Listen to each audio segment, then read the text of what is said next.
دل عطا کر مجھے یا رب، ہو میرے درد، دے میرے درد کی دوا یا رب۔ میرے درد کی دوا یہ ہے کہ مجھے درد دل مل جائے، مسلمانوں کی ہمدردی کا درد مل جائے، درد عشق نبی نصیب ہو جائے، وغیرہ وغیرہ۔ باقی رہا بڑھاپے میں جسمانی درد وغیرہ، تو یہ تو بڑھاپے کا حصہ ہے۔ بڑھاپے میں ٹک ٹک لگی رہتی ہے، کبھی کچھ ہو جاتا ہے، کبھی کچھ ہو جاتا ہے، کبھی موڈ باہر میں آ جاتا ہے، کبھی موڈ آف ہو جاتا ہے، یہ لگا رہتا ہے۔ درد وغیرہ واقعی عام طور پہ جاتے نہیں ہیں، اس کے ساتھ ہی گزارا کرنا ہوتا ہے، اور پھر بندہ عادی بھی ہو جاتا ہے، اتنا اس کو فیل نہیں ہوتا۔ تو یہ ہر عضو جو ہے بدن کا اسپیئر اپنے پارٹ، یہ اصل ایکسپائر ڈیٹ کی طرف بڑھ رہا ہوتا ہے۔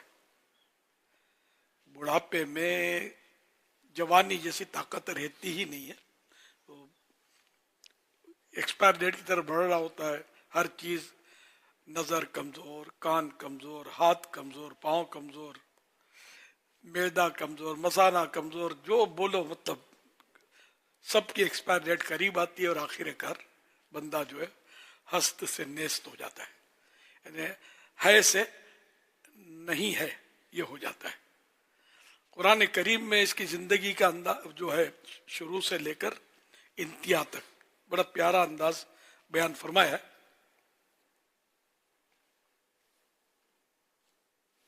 آیت طویل ہے، میں ترجمہ بتا دیتا ہوں۔ ترجمہ آسان ترجمہ قرآن کنز العرفان۔ اے لوگو، اگر تمہیں قیامت کے دن اٹھنے کے بارے میں کچھ شک ہو تو اس بات پر غور کر لو کہ ہم نے تمہیں مٹی سے پیدا کیا، پھر پانی کی ایک بوند سے، پھر جمے ہوئے خون سے، پھر گوشت کی بوٹی سے جس کی شکل بن چکی ہوتی ہے اور ادھوری بھی ہوتی ہے، تاکہ ہم تمہارے لیے اپنی قدرت کو ظاہر فرمائیں۔ اور ہم ماؤں کے پیٹ میں جسے چاہتے ہیں اسے ایک مقرر مدت تک ٹھہرائے رکھتے ہیں، پھر تمہیں بچے کی صورت میں نکالتے ہیں، پھر عمر دیتے ہیں تاکہ تم اپنی جوانی کو پہنچو، اور تم میں کوئی پہلے ہی مر جاتا ہے اور کوئی سب سے نکمی عمر کی طرف لوٹایا جاتا ہے، تاکہ بالآخر جاننے کے بعد کچھ نہ جانے۔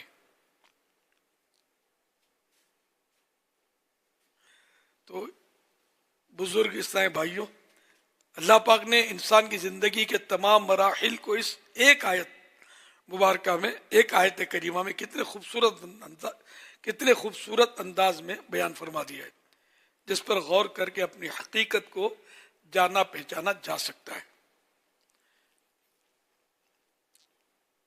اس کی کچھ تفسیر بھی سن لیجئے۔ نور العرفان مفتی احمد یار خان نعیمی رحمۃ اللہ علیہ نے بھی بیان کیا، اور تفسیر خازن میں بھی موجود۔